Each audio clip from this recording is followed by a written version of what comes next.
Oh, umupo ka muna kasi, Mang. Gusto mo ba magkape? Hindi na ko rin. Nainip lang kasi ako dun sa bahay namin kaya nagawi ako dito. Sige, umupo ka muna. Nakakainip pa nga ako rin pag ganitong ulan ng ulan ang panahon. Alam mo, nilalagnat pa ako ngayon. Eh, bakit kasi hindi mo pa inuman yan ng gamot? Mamaya lumala pa yan. Ay, hindi ko iniinuman ng gamot ko rin kung lagnat lang. Ren. Maraming si Mama, na. Oo, paring Islaw, kinamusta ko lang to. Si kumaring ko rin, kaya pumunta ako dito sa inyo. Makapia muna Ako rin, wala akong nanak na piano ngayon. At kasi ngayon, wala akong mauangan. Oh, sige nga, Rod, darling, my loves. Paano kaya yan? Wala pa naman tayong isasaing mamaya. Kung payagan mo na lang kaya kung makilaba doon kila Ibyang. Ay, hindi. Alam mo naman ang alit nila. Makakaon alang-on. Hayaan mo na. Ang anak, ang anong bayan ng natin yung alamaw natin. Hayaan mo na. Kasi ang tagal din nating inalagaan yung kalabaw na yan. Tsaka napapakinabangan naman natin kapag taniman at anihan. Kaya hayaan mo na, Islaw. Makakaahon din tayo ngayong taghirap na to. Tsaka pag anihan naman, makakaahon na siguro tayo. Kasi may naluto ka na ba? Nakuutom na ako. Mare, ayin kayo. Kumain ka na Ito, may tira pang ulam dito, yung saba.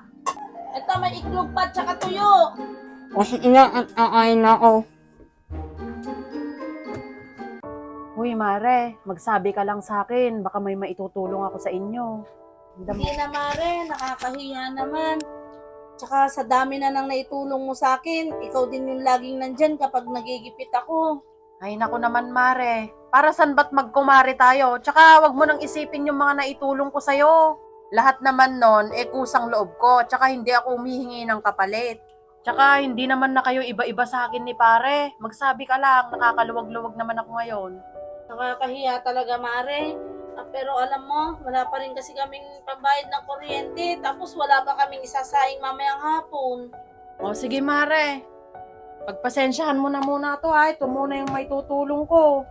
O, bayaran mo yung kuryente ninyo. Tsaka bumili ka na din ng bigas dyan. Hindi na, Mare. Sobrang dami na ng utang namin ni Islaw sa'yo. Ay, hindi na maring kuring. Huwag mo nang isipin yan. Bayaran mo na lang yan pag nakakaluwag ka sa anihan. Mare. Sap na naman kasi yung tulong mo sa amin. Ay, naku pare. Hayaan mo na.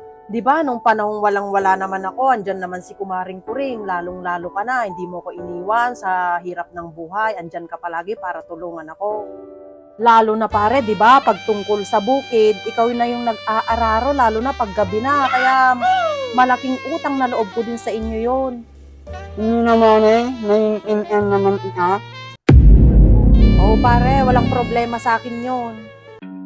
O Islaw, kumain ka na, mapapanis na itong sardinas, oh. Oo, aayin na ako. O sige pare, kumain ka na at uuwi na rin ako, oh. Ano ka lang, Mare? Yakin ko muna siya. Uy, mamay na ako aayin na. Yakin ko muna siya, Mare. Ano na, Mare? Yakin na siya. Malakas yung ulan. Ay, ako naman ng pare naman. Hindi naman masyadong malakas yung ulan. Bakit kaya hinatid pa niya yun? Di kaya may relasyon sila? Ay, ano ka ba naman, Selp? Ang bait-bait ni si Mang sa'yo. Ay, magtigil ka, Selp. Ikalma mo. Kung ano-ano yung iniisip mo, na-stress ka tuloy.